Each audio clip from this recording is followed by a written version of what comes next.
E no mérito, gente, você vai ler.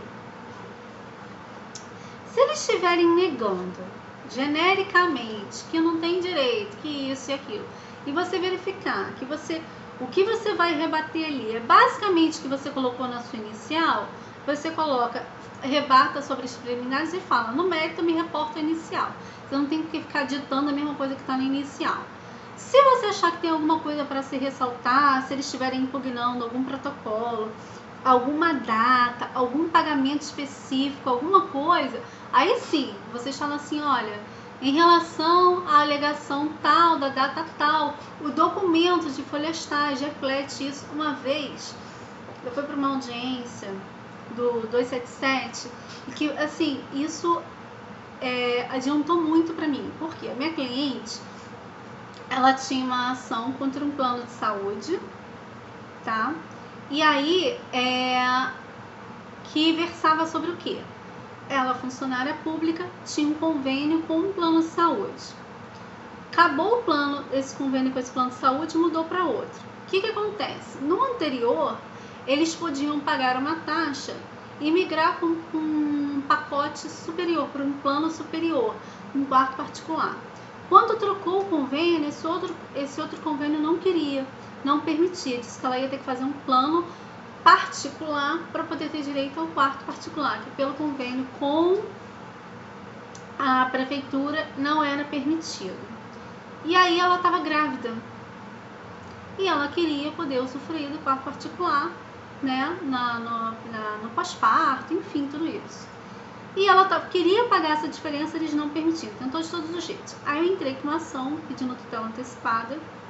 Só que como era convênio com a prefeitura, a juíza pediu para aguardar a tutela antecipada até o contraditório. O que é aguardar até o contraditório? Aguarde-se até a audiência ou a apresentação de defesa para que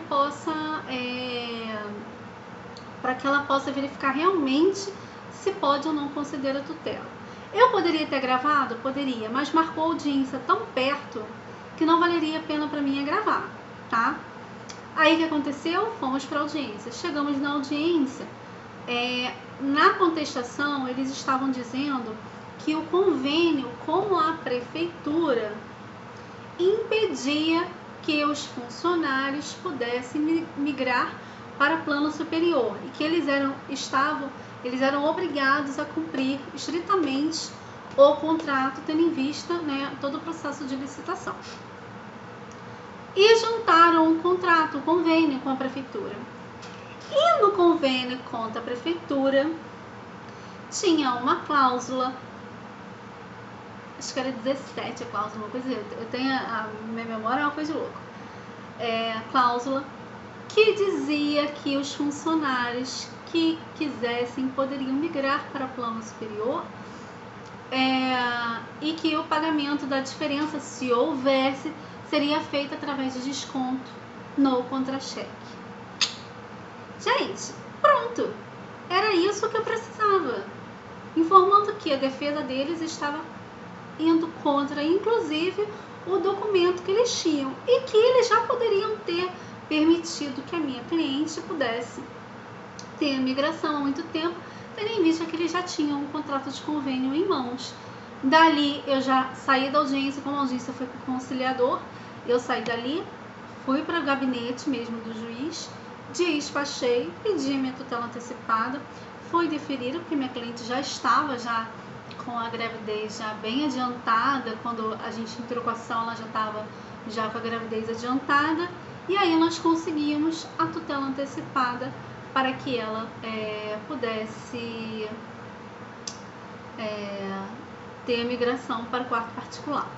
Tá? Então, gente, tem que ter cuidado, você tem que conhecer o seu processo e ler com atenção. Não é toda a documentação do cliente, que o réu apresenta que você vai ter que ler minuciosamente, mas dependendo da audiência você precisa.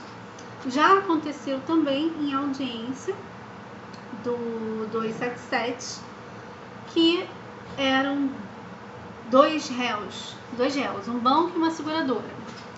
E era uma ação para receber sinistro, né, de seguro por falecimento.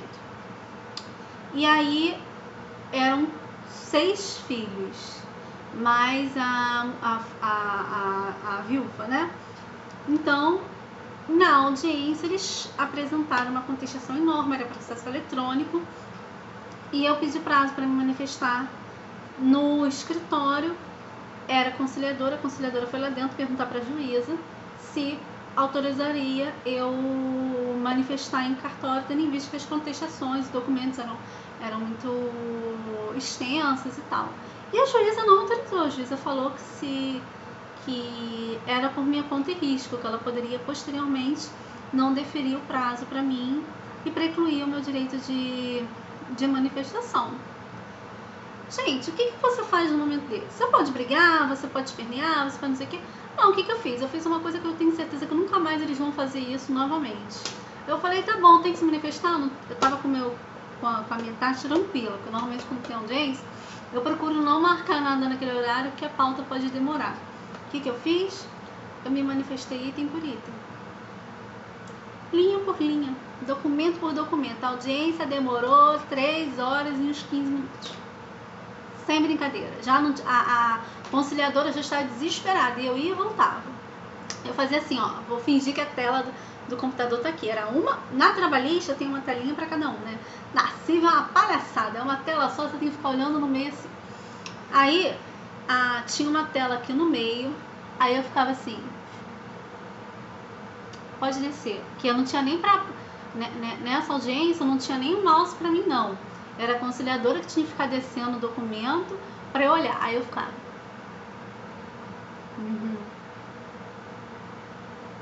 Tá. Agora volta lá naquele pedaço pra eu dar mais uma olhadinha. Aí eu falava, gente, foram 3 páginas de manifestação minha. Eu falei tudo. Eu fui item por item. Tenho certeza que nunca mais eles vão fazer isso. Eles já estavam desesperados. A conciliadora falou, não, eu vou falar com a juíza porque eu não tenho mais condições de abrir manifestação para as outras audiências assim.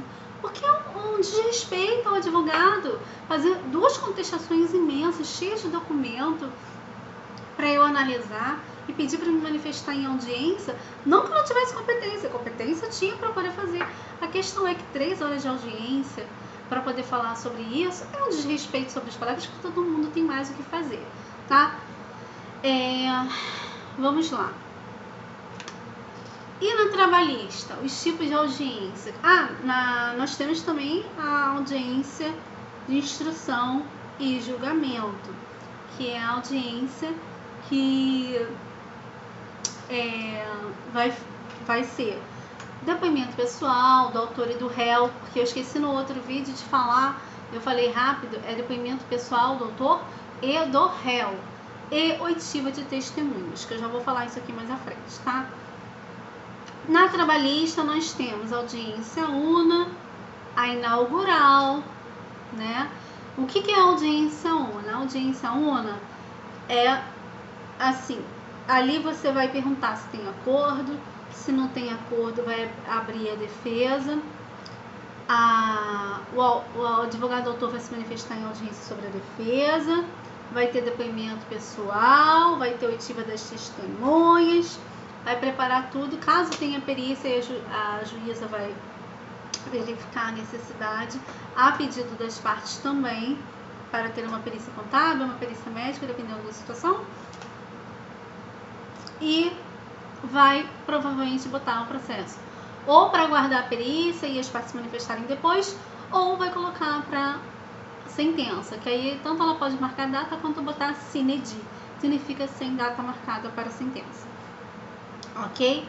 E agora vamos à parte de depoimento pessoal e testemunhas, que é a princesinha dos olhos da audiência. Vamos lá. Bom, primeira coisa que você precisa fazer quando você não está preparado para uma audiência e você já não tem um ritmo, né, de trabalho, você não sabe como fazer, né? A primeira coisa que você tem a fazer é um relatório, tá? Antes de você chamar seu cliente, as testemunhas, para ter aquela conversa, para saber se vão agregar ou não ao processo, faça um relatório. se já foi apresentada contestação no processo, principalmente, faça um relatório, coloca lá mais ou menos o resumo do que você coloca na inicial, de quais são os pedidos, os documentos que você tem, se foram produzidos alguma prova no processo, seja pericial, seja documental. Resume a tese de defesa do réu também, tudo nesse relatório, e coloque o nome das testemunhas. E coloque ao lado de onde são essas testemunhas. Ponto. Fez esse relatório, você tem esse resumo. Você já está ambientado sobre o processo. Vai, pega uma outra folha e vê com o seu cliente, né? Repata com ele o que ele está seguro, o que ele lembra, o que ele não lembra. Deixa ele à vontade para lembrar. Não faça com que seu cliente saia com as respostas decoradas. Isso não vai ajudar. A audiência, as pessoas ficam nervosas. E o seu cliente, ele tem que ter compromisso com aquilo que ele te disse.